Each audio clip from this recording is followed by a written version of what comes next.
Hello, listeners. My name is Lowell, and welcome to the Gauntlet Podcast. I'm joined by my co-host, Jamie. Hi, thanks for having me again, Lowell. And we have with us this month Danielle Bilta, who is a new community member over this last year, who has played quite a bit. And we asked her on to talk about the experiences and to talk about the games that you play. Thank you for coming on. Thank you so much for having me. Yeah, we're so happy to have you. Absolutely. I love having new people play with us and having a chance to talk about what they've seen and done. Mm-hmm. And of course, Sherry mentioned that she'd had a chance to play with you in that wonderful Ma Nishtama Yeah, game. It was so good. It was great. Yeah, I definitely had so much fun during that, and any time to just chat with y'all. And I had it on my list of like, oh, Manishtana. Okay, can't talk about that. Jamie's already talked about that. Everyone should go listen to that. It was such a great time. Mm-hmm, mm-hmm. It was so good. So for our first segment, each of us will go over the RPGs that we played in the last month or two. And we're going to talk about one in depth that we played on the Gauntlet calendar. So Jamie, how were the last couple months worth of gaming? Yeah, originally I thought, oh, it wasn't so much, and then I wrote it down. Holy cow, look at that list. And I really thought I was slowing down. Anyway, this is across 2 months in defense of myself. Fair enough. Off the Gauntlet, we finished up our Court of Blades, which is coming to Kickstarter soon, I will say. So if it's something you want to check out, it's a Forge in the Dark political intrigue game. And got to help playtest Hunter's Code, which I'm really excited about. Apocalypse Keys, I'm going to be honest, you're probably going to hear me mention Apocalypse Keys for a while we continue to playtest it. And then on the Gauntlet, we finished up the Gauntlet Book Club where we played Bite Marks under David Morrison. I'm really excited for future book clubs. Manishtana, like we mentioned, and then there was Cult Classic, which is a game in playtest that she's working on. It was really fun. And Naked City Blues, which Shane talked about. I was so happy to get in that. That was really great.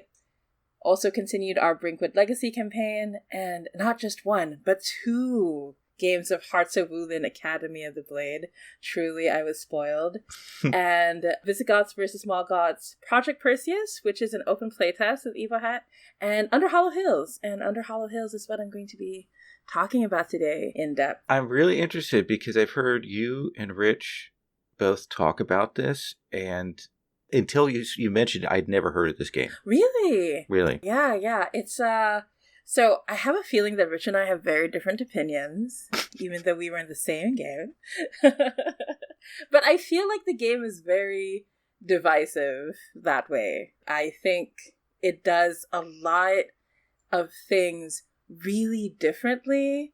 I'll get into it. Okay. So basically, Under Hollow Hills is about a traveling circus that performs in fairyland, the mortal world, and the spaces in between. So you play as either fairy folk or humans who are now part of the world of the fae, and you're all performers. You are performers at a circus. You also help out at the circus, but mainly the goal is to get to a place, talk to the people who are there, get to know what's going on, and then put on a performance for everybody.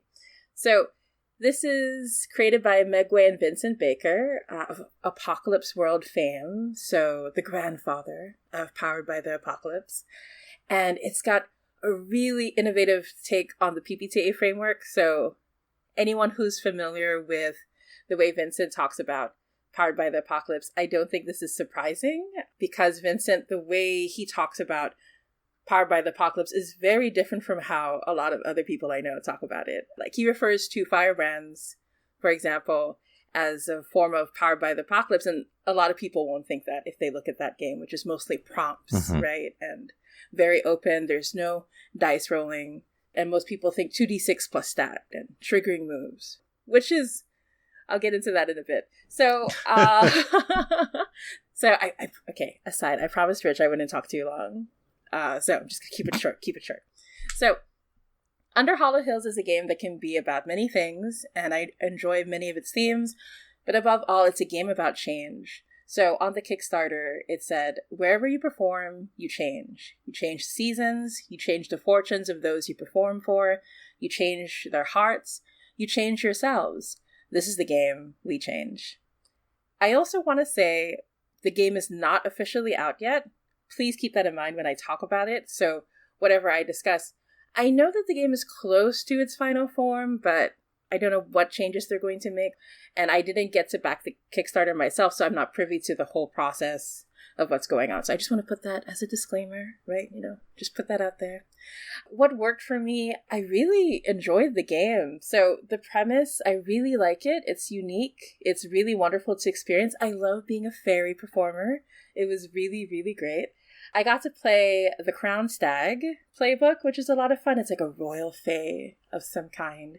It was really a lot of fun to get into. And I just loved being a performer. It was a lot of fun. It was really interesting. It's not a game that focuses on conflict or violence or scarcity by any means. It really does focus on emotions and relationships. And I really, really enjoyed that. Another thing I really loved about Under Hollow Hills is the gender affirmation. So it's built into when you create a character. For example, as a fae being, which is most of the playbooks, you have two aspects, which are summer and winter, and you choose different aspects of your appearance and your demeanor, if you're in summer or if you're in winter, and you sort of walk in between both. Like you take your time, things shift back and forth. You also decide what pronouns you use when you're in summer and when you're in winter. And as I was playing the game, even just my first brush with that concept, it felt closer to my own understanding of what gender is as someone who is non-binary. And there are times when you shift between the two of summer and winter. Sometimes you want it to happen, sometimes you don't. And it was really fun deciding how that affected my character, if it did at all. And it was just very affirming to play a character like that and knowing that most of the characters are built around the concept, right? There's nothing binary in the game whatsoever. The text of the game outright says that gender is a game. So no matter who is the MC, they're called the mistress of ceremonies. Even if you are the crown stag, it doesn't mean that you're masculine per se. So I really enjoyed that. It was really great. Another thing I loved is the fascinating approach to plays, the performance. So instead of moves, they're called plays instead. And it was fun thinking about the performances themselves, how they affected the characters. It really felt like Midsummer Night's Dream. It really felt Shakespeare, but fairy. It was just so effortless, because this is not something I'm necessarily really familiar with myself. The last time I read Midsummer Night's Dream, I was forced to in high school, so. but this was really good fun. Our first performance were for two fae that were getting married, and it was really by coincidence. There was no way this could have been planned, but when our mistress of ceremonies, Jessie, was speaking for the mother-in-law, and when Dan Brown, another player, was giving his advice and character, it really just reminded me so much about what it was like when I was getting married to Matthew, to my partner. There was even the scene where I took aside the mother-in-law and spoke to her, and it really felt like I was going back in time, talking to my mother, just assuring her it was going to be okay. It was very sweet. I was it was just really, really sincere and really interesting. And there's really a gamut of emotions you can explore in the game. So it's really it was a great introduction, and I loved the performance we did after that too. Yeah, like I said, it just really captures the ethereal, strange nature of the Fae. It really didn't feel like I was playing a human at all. When I was looking at the moves, when I was looking what I could do, there's a concept, for example, of insults. When someone insults you, you're allowed by fairy law and your fairy nature to answer it. It's considered to be your own unimpeachable right to weigh the insult and respond in due measure. So only you can choose what form your answer should take and how extreme it should be. Other fairies may gossip, but no fairy would rightly stand before you and assert that you've overstepped. And it's such a fairy thing to consider. It's completely not human at all. I'm sure this is in reference to something human, right? but within the game. So yeah, I really enjoyed how easy it was to become a Fae creature, become a Fae character. In the same way that when I play Monster Hearts, it's very easy to become a monstrous teen because of the way that the game is built around the concept. So that all sounds quite good. It sounds amazing. You said that you and Rich might have different opinions, and I've heard Rich talk about this a little bit before. So what are you less sure about? Yeah, I think Rich and I are not sure about the same things. I could be wrong, but this is stuff that we brought up in the game. So it's a lot to take in. So first off, I double-checked, I triple-checked, I counted again and again. There are 25 playbooks. So that's a lot, right? I just feel like it's a lot. I know Masks has around the same number, if not more, but not in the core book, right? So Right. You have 10 to start with, and then you have some more. So 25, it's a lot. Like, when I chose the Crown Stag, I just did it by instinct because it was just too much to read. 25 playbooks. What does each one do? So on and so forth. And they're very different ideas, right? Like, there's one where you are essentially a stick, and that's your fairy stick. Do you know what I mean? Like, it's a very... Okay. I just listened to something where they were quoting the stick bug in A Bug's Life, and he was like, you all laugh at me, I'm a walking stick, I'm this, I'm that, and it's like, well, you're a walking stick, that's your job. It's like, I'm a clown. Anyway, sorry, it just made me think of like how fun it would be to play a stick as a... Yeah, one of our players is playing the stick, and it really is a lot of fun. They're doing a really good job of it. So, but yeah, I mean, 25 playbooks. And then there are 10 obvious plays, which is, I don't want to compare plays to moves directly. They're not exactly the same, but there are understanding of like what basic moves are. That's what the obvious plays are. So there are 10. But when you read the obvious plays, they can be interpreted so different, so wildly. Like they can be physical or mental or emotional, metaphorical, literal. So there's 10 of them, and they can be interpreted in different ways. And then when you put on the show, you have 9 show plays, so 9 more moves. And then when you get the playbook, you have access to all your moves in one go. You don't unlock anything, so it's 4 moves. So it's a lot, right? When I was playing, I was like, what do I look at? There are 10 obvious plays. There are my playbooks. There are the show plays. There's this, there's that. I really could feel myself getting overwhelmed with the sheer amount of choice. And like, aside from that, the very first time you make a character, you have to assign all your stats to 12 different plays. So to the 10 obvious plays and to the playbook moves. And so you have to go, which one is -1, which one is 0, which one is +1, which is +2. And you haven't used these moves yet, right? Like Rich created a little like Google Sheet calculator thing to help us keep track of what we assigned to what, because it was so hard to keep track of. Yeah, it was a lot for my brain to handle. I have focus and absorption problems, but all of our faces were like, what? How many 2s do I have? And but what does this move do? I mean, a play, what does a play do, right? So it felt like a lot for the first session. And speaking of which, move versus play and so on, I really felt like my experience in PBTA was sabotaging me. I really felt the instincts that I've developed over the years playing Powered by the Apocalypse games were going against me again and again and again. Like, under Hollow Hills, I feel like instead of looking at a trigger, you have to look at what you want the outcome to be. Because there's so many ways, like at any given time, there are 15 different ways I can approach something. And so what's more important is the result rather than what is actually going on in the moment. Yeah, and thinking about the narrative and the flow of it and how plays work versus moves. And then I also felt like the difference between a miss or a partial success or a full success didn't feel the same across the plays either. And then plus there's this little mechanic called trappings where you can just... So I missed one of the sessions, and apparently everybody rolled really badly the whole time. Dan showed me. No one rolled higher than a 5 most of the time. Oh. So it was one of those sessions. But when I came in, first thing I rolled was a miss, and I said, I'm going to use a trapping. And I could see everybody's faces go, what's a trapping? And Jesse was like, yeah, sure. So what trappings are is use one of your trappings whenever, however, and often as you like. I won't read through all of it because there's 1, 2, 3, 4, 5, 6, 7, 8 different things you can do with the trappings, which is okay. Which is a lot.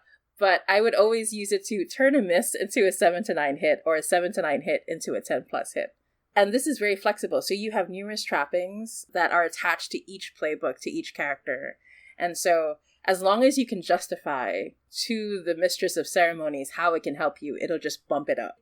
It really felt like, I don't know how to describe that feeling, right? Where you don't have to miss unless you want to, or unless the mistress of ceremonies, I guess, will really put their foot down. But compared to other PBTA games, there's a lot more power that the player has, which can get some getting used to. Like, I'm okay with that. Like, when I make games, I try to overpower my players as much as possible. So I was okay with that. But yeah, it felt, when I kept using the trappings, I could see the other players going like, I could do that? And I was like, well, I'm just going to take it. I'm not going to miss. Yeah.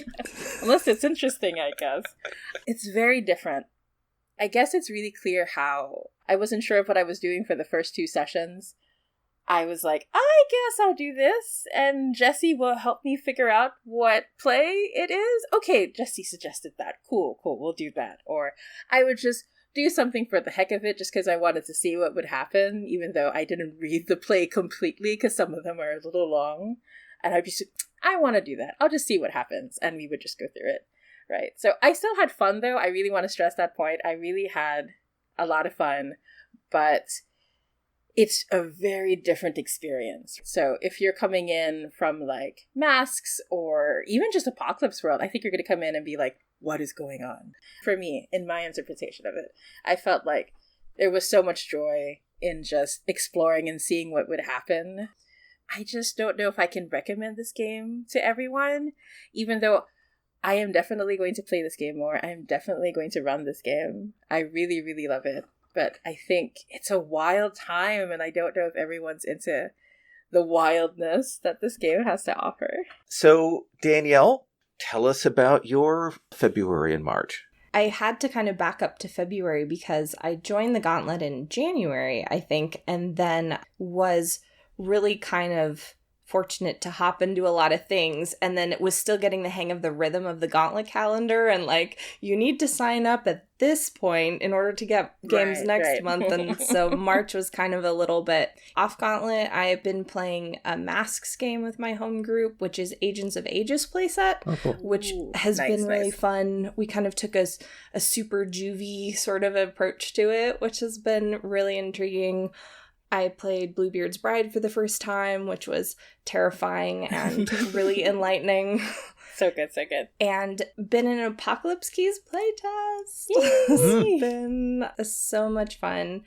But on Gauntlet, I think my first game was Against the Dark Conspiracy in April, DM'd by the wonderful Alan Rees, and that was a great time. I was in a 2-shot of Hearts of Wooling Academy of the Blade, which I wanted to talk about for this episode and didn't realize that Sherry had just talked about it in December. It's such a good game, yeah. It's fun. Everybody should go listen to that there. And then I was in Manishtana with you and a Little Kitty's Tea Party, I think, with Lowell, which was really, really cool. But this month, I'm in a series of The Veil, Tessitura, and Iron Edda, Kaldheim Chaos, which is the game that I want to talk about. Yeah. Awesome. The system is Iron Edda, World of Blood and Bone. So Alexi has taken it and is setting it in the magical plains of Magic the Gathering on Kaldheim, which is kind of the Viking plane. But it's originally, like, World of Blood and Bone is a PBTA version of a Fate core game called War of Blood and Bone. They did 2 versions, I guess. But it's centered around Vikings defending their holdfast, defending their community in a fantastical world where people can become bone bonded to the bones of giants and kind of ride around inside of them like big mech suits. Wow. Yeah. Which there is a lot going on in the game, and then as potential, and then, you know, I think it's really flexible to kind of add your own flavors in too, and it's published by Exploding Rogue. I really enjoyed digging into the playbooks. They're all Old Norse inspired. They even use the letter called an F, a couple different letters which look like D's that have a little hook on them, or P's, and it really kind of invites you to, like, okay, this is how you pronounce it. It's like a TH sound. So you have your berserker, you have your shield maiden playbook, but you also have like a skald, which is like a bard, or you have a sethkona, which is the wise woman, the rune caster. It's really immersive right off the bat with kind of the playbooks that you're playing. And then they use vows instead of alignment. So everybody picks a vow and you check it at the end of session. Like, did I make progress toward my vow? One of our players, their vow is to be cleared of a charge of fratricide. And the berserker's vow is, I will not back down from a daunting task. So it can be as general as you want, but I like that as well. It does feel like older PBTA. The stats are kind of set up Apocalypse World style. They have arm, eye, hand, and heart, and tongue. You have a stat block that's pretty static, and you choose from an option for each playbook. Some moves are lifted directly from Dungeon World, like Discern Realities and Defy Danger, but there are some, like Speak Wisdom, where you are drawing from your own experience. Whenever you draw from your own experience or your culture to speak on something, then you roll Speak Wisdom, which is an interesting innovation. And instead of an HP track, you have a wound statements or damage statements, which is really interesting. So anytime you take a hit and you would take a wound, you have a list of statements. One of mine was the pain must not distract me. Whoa. And then you you check it off. And it has such a fun voice line feel to it that it reminded me of, playing Age of Empires, and your character says this. Yeah. Like a cool inner monologue going on, a hero moment. Yeah, that's such a cool idea. Yeah. And everyone has one specifically for when you face death, which is your big move like that. Ooh. And it only has 3 levels of combat, so it's determined by if you're up against mooks, then you roll, and if you are successful, then you just kill all of them. And then there's one if you're against a worthy foe, then you kind of exchange blows, and then the third one is, I think, Hold Fast. It's about facing a giant foe, and the thing is if you fail that, then you roll your death roll.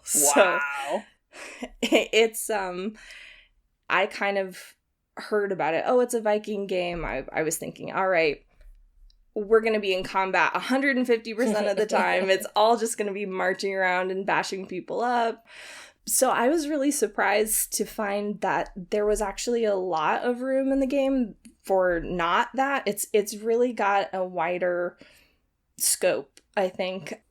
In order to create your holdfast, you roll on a table, which is really exciting, and there's a bunch of different options. We rolled all from, like, the column that's about sword talk, where it's like, there are a bunch of honor duels in the community, or there's rebellion, but there are ones where it's like, what valuable resource is close to where you live, and why is it hard to get to? There are a couple warrior types, but there are 2 different types that are about wisdom and like community gathering, and there's a lot of moves for like when you're at the holdfast. You can have a ceremony for vowing, you can replenish your health, etc. So it felt like a larger scope than I was expecting initially. So that's kind of what really worked for me, is this sort of immersive tone, this very mysterious and thoughtful tone. Even the way the wound statements are phrased, it puts you in the mind of like playing characters who, no matter who you're playing, the world is full of danger and the unknown and the gods, but like you are all kind of unafraid. You are all out to, discover this. I'm playing the Sethkona, which is the wise woman, and or at least that's how it's described, but it does say that men can also do this, just like Odin hung on a tree to learn the secrets of the runes, or in this case, Allrund, who is the god in the Magic the Gathering setting. A lot of the playbooks have gender roles initially built into them, but it kind of opens it up to some really interesting exploration of that. So we, like, our berserker is a woman, and I'm playing a man who's a Sethkona because his mother, who previously died, and he had to take over that job to kind of learn that art. And I asked if that was okay, and Alexi was like, sure, as long as you know, like, this is an unusual choice in the community, so that might, like, be a thing. And it's really kind of opened up a lot of fun exploration of that, which I wasn't expecting, because I thought, Vikings, it's going to be all about, you know, running and charging, but it's really kind of exploring social roles. And one of the things that you can do is sing Galder, which is sort of like the spells. And the choice of Galder are really interesting and vivid. They have a lot of different ones. And one, like the first option was baptism. Sing this song over a newborn child and you will ensure they will not likely die in battle. I was like, what a fantastic option. That when am I going to use that? Yeah, also. It would be exactly. Cool. Yeah, super cool. There's one where you can charm people, there's a lot of various kinds of buffs, but because you can only pick 2, that was one of my downsides. I was like, there's so many awesome things to choose, and it really depends on what kind of game you're playing, because it's like, I would love to pick one of these weird ones, but when you only have like 5-day wound statements, I think I'm going to pick the one that's just like, heal a wound statement. Right, right. Which is really boring. But feels like the safer and smarter choice, right? Yeah. So the character creation was super fun because of the different playbooks, and then the hold fast creation where you really get to plug in what kind of game are we playing, what is our community like, what does everybody else care about. So I can't speak so much to the story the game comes with, which is, I think, pitting your hold fast against these steampunk dwarves of Midgard. So they have mechanics, and that's why you have the ability to bond with giants. And Alexi's really been able to just lay in a lot of this lore about, you know, the Omen Path and a Doomscar where these planes intersect, and it's created this cataclysmic event that we're all recovering from. But it feels very seamless, and it feels like you could sort of replace that with whatever kind of, you know, Norse mythology you're interested in, do a fully Beowulf-inspired one, or kind of play with the lore however you want. Which I like that kind of idea. Yeah, and the bone bonded moves are interesting because you can pick your clan of origin, which gives you like a bonus, it's a bonus to fighting, etc. But one of the options is you can be bone bonded. And that means at any point you can summon up these bones and like ride around inside. Yeah. Which is so much fun. But also it gives you bonuses on your speak wisdom, so you don't have to just speak from your own wisdom. You can listen to the voice of the giant and kind of commune with the spirit of like the Jotun, etc. Wow. Which is an interesting, like, again, just another interesting take when I was expecting it to be really straightforward. How much advantage do I get for being a big smashy bone thing? Yeah. Kind of, the moves kind of take you in a different way and invite you to be really thoughtful. The things that I'm less sure about have to do with, you're talking about the edges of PBTA, and this feels a little bit dated as far as like how it's set up, and I'm sure some of the way the mechanics point. You always have the stats. It would be cool if you had some more flexible stats, or if you had a way to game things like rune casting or something like that. If there was an advance you could pick up, like, I have learned one song now, you know, or I've gotten better at combat or something like that, which would be fun. There's not really any like cross-class advances or things like that.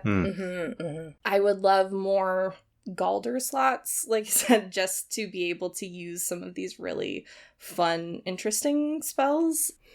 You have a fairly large experience track that you have to fill up before you can take any advances. So, oh wow! But there is something to the load that you're carrying around with you. Your staff and your bags and all these things have different this is this much weight to carry, this is that much weight to carry, and there's an encumbrance move where it's where it's like, oh, if you're carrying a load that is this, anytime the resource management kind of comes into it, anytime the kind of Settlers of Catan enters it, you know, like the inside of my brain just goes staticky. Like, that is never my favorite part. Like, anytime I'm statting out a load, I'm just oh my gosh, I see a video game inventory screen, right? Like, I'm going like, oh no, I have to sell stuff. Yeah, anytime that's, I'm just like, I put it all in a bag. If you think that I can't carry all this in a bag, you have not seen me pack. Listen.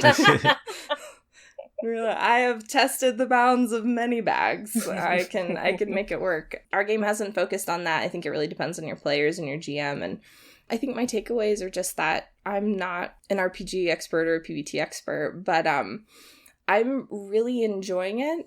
And it feels like there are some real innovative angles that maybe it's because it was originally a Fate core game. So I don't know how much, and I'm not as familiar with like Fate, like I know you are, Lowell, and so I don't know how much of that is the multiple streams of inspiration, but it does feel a little bit unique, and I think it probably depends on the group that you have. Like, I can immediately think of a couple friends where I'm like, this tone, they would love this. These people definitely would want to play this. But I also think that it does a good job, because I know Vikings and that kind of culture and imagery can be a place for a lot of problematic things to kind of hide out in. But I really enjoy how the way it's set up. There's just a lot of room to invite exploration, invite questioning, and kind of make that part of the themes of your game as well. Yeah, I like Iron Edda. I've read the previous two Fate versions, and I like the setting, but it definitely sounds like this takes that in some really interesting and new directions between the rules and what Alexi has done with it. That's very cool. Yeah, absolutely. I can't separate it from Alexi being an awesome GM as well, which is always so difficult to tell. Is it the game itself? Is it the DM? Awesome. So let me talk about my February-March. Off Gauntlet, I did a Hearts of Woodland with my face-to-face group, and I also we tried a little bit of the Declan Oblige. Oh, yeah. With jamming that we're still kind of playing around with, which I think is going to be really, really fun. And then on the Gauntlet, did the Hearts of Woodland Academy, the blade. It got cut short by vaccinations and other things. Vaccinations are a good reason. Yeah. Finished up the Knights Black Agents Express campaign. Finished up a Free from the Yoke series. Played a playtest of Blue Planet. I've been running the Veil Inheritance. We actually added an extra month to that because we enjoyed it so much. Wow. Did Raccoon Sky Pirates and Little Katie's Tea Party, which I dug, and Space Worm versus Moonicorn ended in February, and then Last Fleet. So I'm going to talk about Last Fleet with some caveats here. What does that face mean? I'm intrigued. I'm going to start by saying I am of two minds on this. Okay. So be ready for that as I go through here. So Last Fleet is a PBTA game which aims to really capture the feel and genre of the more recent Battlestar Galactica series. I say recent, but it's like a bunch of years ago. No, it was just a few years ago. Just a few. A group of ships escaping from a threat in a space train, moving away, a ragtag fleet, with a strong feeling of pressure and a strong feeling of conflict and a strong feeling of paranoia built into the game. This is written by Josh Fox of Black Armada, which has done some really amazing stuff. That company is doing really stuff. neat. Yeah. I backed the Kickstarter for Last Fleet, and of course the book arrived ironically as the campaign was wrapping up. As is the law of the universe, right? Exactly. Well, Brexit apparently hit them pretty hard in terms of getting things out. This was part of a first quarter series that Jim Crocker generously ran because this is a game I really wanted to play. But first quarter of 2021 has been, as somebody said, the hard mode for 2020, the extra level. And so the whole campaign only had 8 sessions up, I think, the 13 that were originally planned. And I only made it to half of those. So in my discussion here, keep that in mind. I'm going to be brief and focus on the mechanics and my reaction to the genre. Jim did a great job running it, and I think I got a decent feel for the game. Things that I really liked about this. At the start, you create your fleet and figure out what the ships are in the fleet. You figure out why you're in crisis, what the different troubles are. That whole process was dynamite. It was one of my favorite session zeros for building what the backstory was, for creating NPCs. Jim did a great job of setting that up on our spreadsheets, working through the questions. There's a good skeleton for this in the book, and then Jim expanded on that really well. You have 2 playbooks. There's just a handful of role playbooks like Investigator and Pilot, those kinds of things. But then you add to that your personality playbook, which is based on the Zodiac. So you combine those 2 things together. And the game has some really interesting moves in it. There's a ton of interpersonal moves, both in the playbooks and also in the basic moves. One that I want to steal is essentially a move called Call Someone on Their Shit. And when you do that, you put some pressure on them to have to change. And if they don't change, they've got to mark some pressure on themselves and get that set. Very Battlestar Galactica, yeah. Very, very Battlestar Galactica. I'll come back to what that pressure means, because it's literal pressure in the game for a mechanical aspect. One of the things I like is that XP is tied to some of the specific interpersonal moves. So you only get XP if you go to roll some of those moves, which pushes you to do those kinds of interactions. And I think that's a smart design decision for a game where it wants to be about that tension between people. Also, certain moves allow you to, rather than rolling your stat, you get to roll your relationship with that person. It's not every move, but certain moves allow you to do that. And that's another good fallback and another reason to interact with people, because you can add to your relationship and increase those levels. The game itself has very low stats. Like, I don't think you start with more than a +1, and I think you only get 1 of those. The relationship, having those and being able to roll those, is super handy. And super important, yeah. But what you get to do is, if you haven't rolled as well as you like, you can, for certain moves, tick pressure to bump your roll up. Oh, like you're pushing yourself, yeah. Yeah. Not every roll you can do this with, not every move, but a lot of them allow you to do that. And when you hit the end of your pressure track, you hit a breaking point. And there are some global breaking points, and then there's some playbook-specific ones where, like, the one I hit was shirk your duties and go off and do something for yourself. That's the only way that you can kind of get that down. And it's a really interesting dynamic. Like, I think that's a smart design decision. It really supports the genre. Yeah, absolutely. It's really good. Like, it's a great decision. Yeah, I'm thinking of, who is the EXO? I feel like he did that all the time. Yeah. You can tell, it really does read and feel like that modern BSG. There's some fleet scale pressure, too. Like, at the end of certain scenes, you check and see whether the pressure has gone up on the fleet, and there are breaking points for it. The game actually has it pretty rapid, but Jim's kind of scaled it back to more of an end of session check-in on building that up. But it's a great mechanic because it creates a very much a feel and connection to the fleet. So Josh Fox has done a great job. It's super well written. The game mechanics are very cool. But it was this game that I learned that modern Battlestar Galactica is not for me. Oh, no. And keep in mind, I asked for this game. Right. I had backed the Kickstarter. I had asked for this game. Part of the reason was I had run a sort of a fantasy BSG game a number of years ago that had been one of the best games we played locally. It had just been really fun, but had been very much in heroic mold. And I realized when we got to playing this that my BSG had been old Battlestar Galactica, not new Battlestar Galactica. Right, so there's kind of a difference in feel.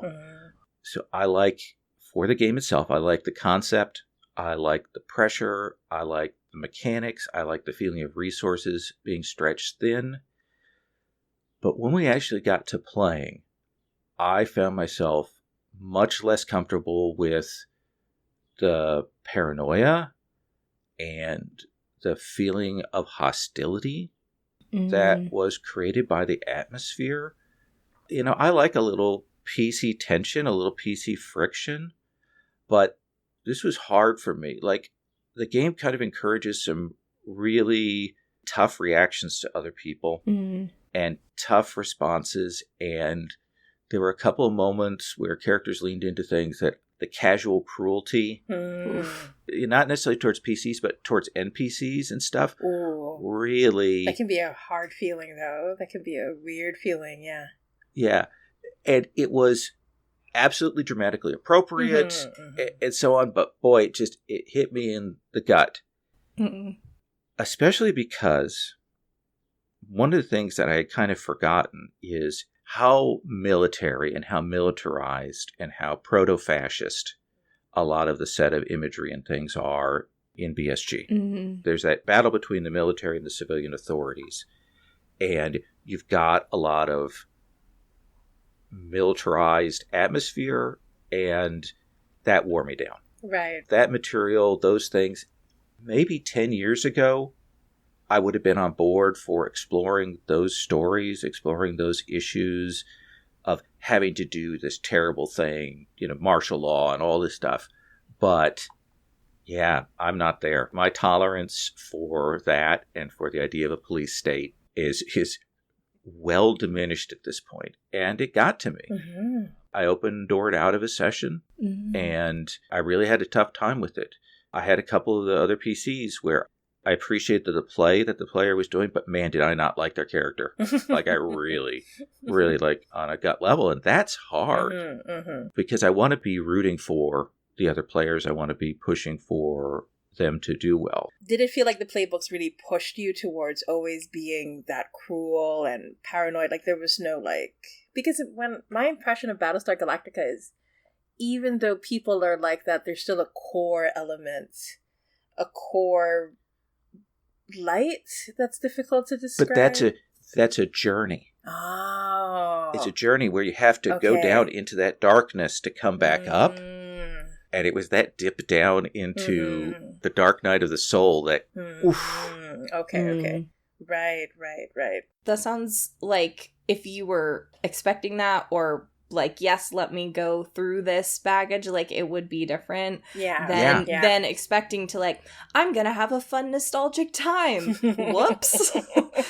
Yeah, I think it's absolutely that this is an amazing emulation of modern BSG. And if you dig that show, if you dig that feeling, if you're into that and are willing to go along with that ride, then this is a great game. It is dynamite. And I think it's so good at recreating that atmosphere and offering you the tools to play that out, that if you're not as into it as I discovered, because I'd only watched like the first half of season 1 of Battlestar Galactica, and then I kind of forgot about it. And it isn't necessarily my bag, as Rich would say. Yeah, I won't say what season it is, but there was an episode where a character gets killed, and I was like, good riddance. I am so happy to see you die. You deserve this. Like, I was so happy about it. I'm not going to say who it is. I know it's an old series, but I won't spoil it. But yeah, the series can, like, release that. When you were saying, like, I hated that character, it was played so well, but I hated that character and not the player, I was like, oh, I had that feeling with BSG. Like. That being said, again, this book is beautiful. Beautiful art, beautiful layout. The hardcover is a nice, tight form factor. It's got some interesting additional material to back, like one where instead of playing BSG space, you play teleporting cities evading the wrath of the gods. Oh, nice. In sort of a classical Greek thing, which cool, I'm like, okay, that's wild. So it's really good, but not my bag. Right. Which is totally valid. Yeah. That's what I mean about that contrasting reactions on the two sides of this. If the premise at all sounds good to you, this is a great game for it. That's what I'll say. All right. On that downer note, let's move on to our second segment.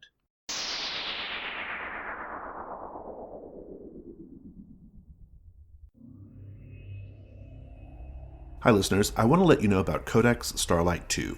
the newest issue of our indie role-playing game magazine, coming to the Gauntlet Patreon feed in early March. Codex Starlight 2 is one of the biggest and best issues yet, and it features Snipe Hunt, an original game inspired by movies like Red Dawn and Invasion of the Body Snatchers, in which a teenager takes a group of kids out into the woods for a snipe hunt in order to protect them from a calamity taking place in the town they live in. Bed, Breakfast, and Beyond, a one-shot hack of Brindlewood Bay about an elderly gay couple who run a bed and breakfast trying to figure out why guests keep disappearing from room 3. The Temple of the Peerless Star, a trophy gold incursion inspired by the dungeon made famous in the Discern Realities podcast and later published for Dungeon World in the original Codex Starlight. We've taken the core of that dungeon and expanded it for trophy gold, and it's great. 3 dozen more signs the stars are right, a miscellany sequel, 7 original illustrations, and a custom layout. You can get Codex Starlight 2 in the Gauntlet Patreon feed in March by making a $6 pledge. That's at patreon.com/gauntlet. Thanks. Listeners, in our second segment, we have our guest talk about something they're interested in, a project, a topic, a game they're excited about, a Kickstarter they've seen, whatever they want to talk about for this middle part. So, Danielle, what did you want to talk about today? I was really interested in kind of talking about pandemic gaming, which you're talking about downer notes. Wait, before you continue then, I will say I just discovered that people are calling it panini or panna cotta or panorama. So if you want to call it panini gaming, we can do that. Yes. It works for me. I started doing it and it really works for me. I like that. Exactly. So, while gaming in a pancetta. It's kind of something that is interesting to me because I've realized that it has really affected my lens on gaming because I did not start playing tabletop role-playing games until it started. Oh, wow. It was last March, one of my friends on Twitter who I knew was a DM, he was starting a West Marches style game and sent out a call like, oh, if you're interested. And I had been like imbibing D&D live plays for about a year. Like I got really plugged in with Dimension 20, which was super interesting. Yeah. I tried Critical Role. I couldn't hack how long it was.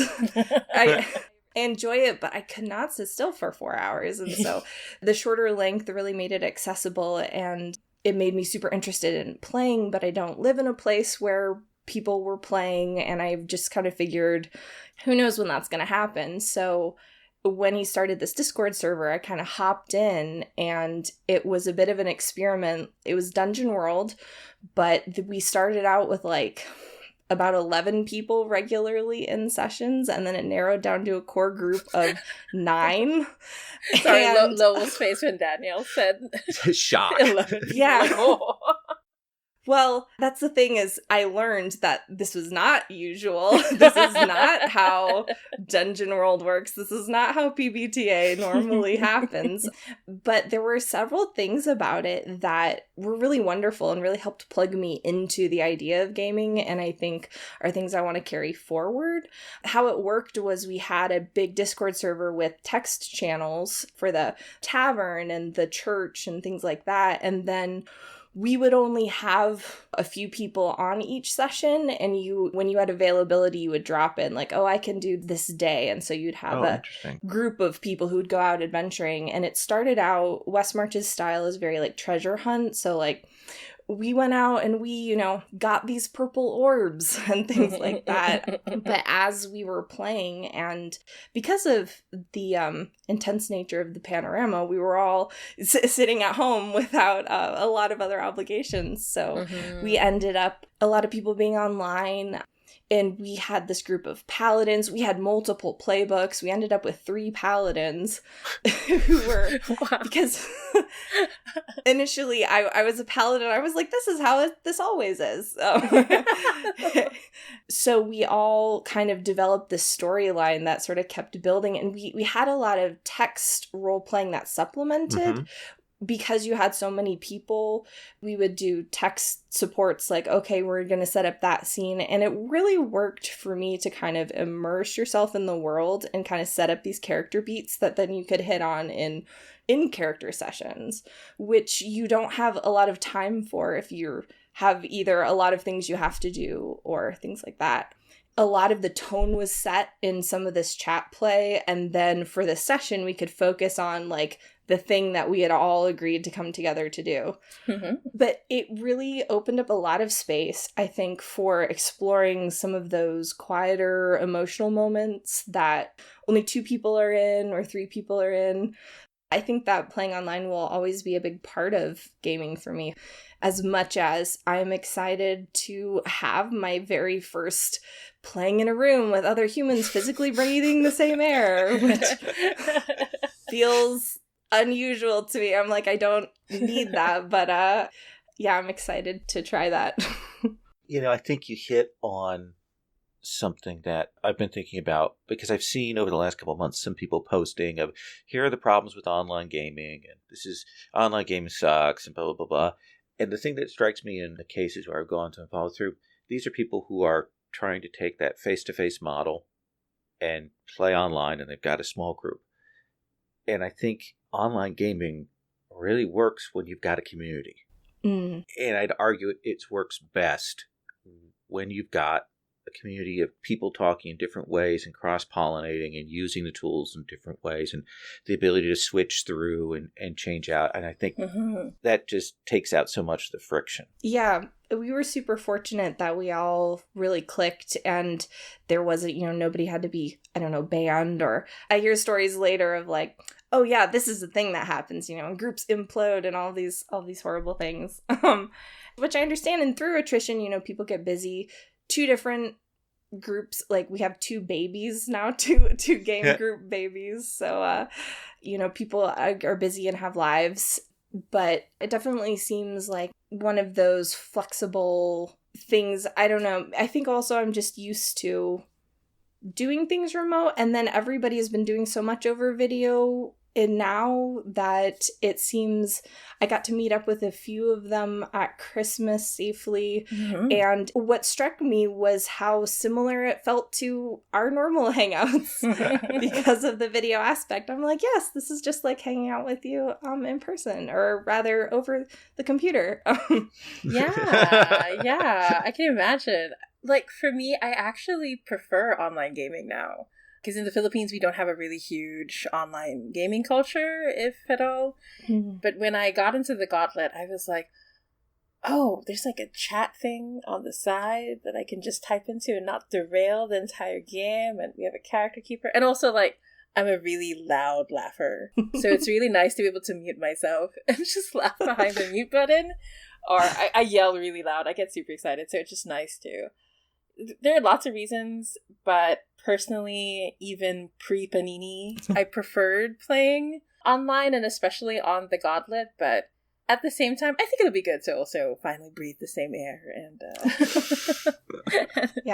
and play in person too. I think one of the interesting side effects is because everybody was forced online, everyone's like openness for community was kind of at full tilt. So right. Coming from having never gamed in March to people being like, Gen Con's gonna be online this year, do you want to go see some workshops or something? Yeah. And I'm like, what is Gen Con? What are you talking about? And I got to hop in and like listen to people talk about being a GM where I didn't have to invest in, am I going to go take a whole trip to Indiana to do this? Yeah, exactly. Ooh, I live in Indiana. You don't need it's a terrible state.